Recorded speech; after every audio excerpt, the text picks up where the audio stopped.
సరే ఇప్పుడు ఈ మధ్య కాలంలో చాలా మంది లివ్ ఇన్ రిలేషన్‌షిప్ లో ఉంటున్నారు. ఇలా ఉండడం కరెక్టేనా? ఒకవేళ ఇలా ఉండి అబ్బాయి కానీ, అమ్మాయి కానీ చీటింగ్ చేస్తే ఆ పరిస్థితులు ఎలా ఉంటాయి? చాలా మంచి ప్రశ్న అడిగారండి. ఇప్పుడు ప్రతి ఒక్క యూత్‌కి ఇది ఉపయోగపడే వీడియో. ఎందుకంటే లివింగ్ రిలేషన్‌షిప్ అనేది ఈ మధ్య కాలంలో ఎక్కువైపోయింది. అది చట్టబద్ధతే. ఇద్దరు మేజర్ అయిన వ్యక్తులు ఒక అండర్ ద రూఫ్ ఉండొచ్చు. అది అది చట్టంలో ఉన్నది.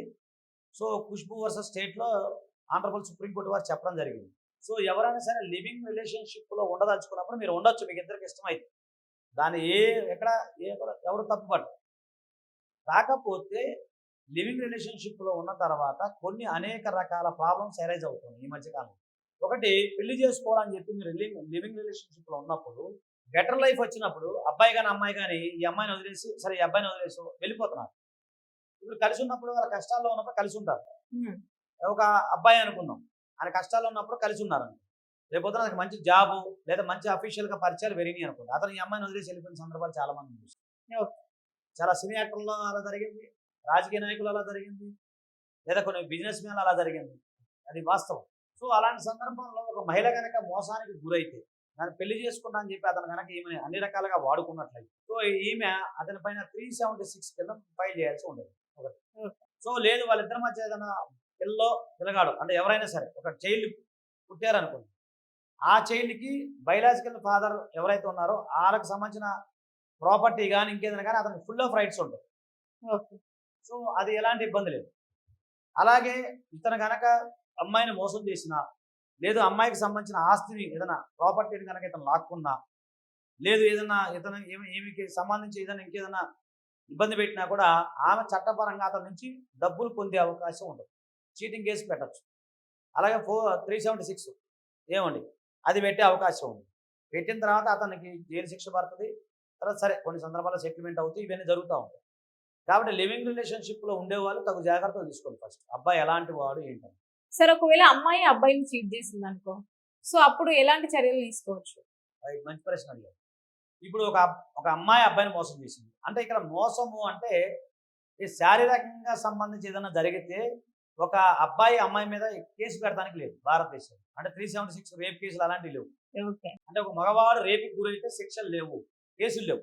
అలా కాకుండా ఆ అబ్బాయి దగ్గర డబ్బులు తీసుకున్నా లేదా ఆ అబ్బాయికి సంబంధించిన ప్రాపర్టీ వాడుకున్నా ఓకేనండి, లేదు మరే ఇతర ఆర్థిక సంబంధమైన చీటింగ్ కేసెస్ చీటింగ్ చేస్తే అతను ఆమె పైన చీటింగ్ కేసు పెట్టచ్చు. అంటే ఇతని దగ్గర ఉన్న సరైన సాక్ష్యాధారాలు ఉండాలి. ఓకేనండి. సో సరైన సాక్ష్యాధారాలు కనుక ఉన్నట్లయితే ఇతని పైన ఆమె పైన అతను చీటింగ్ కేసు నమోదు చేసే అవకాశం లేదు.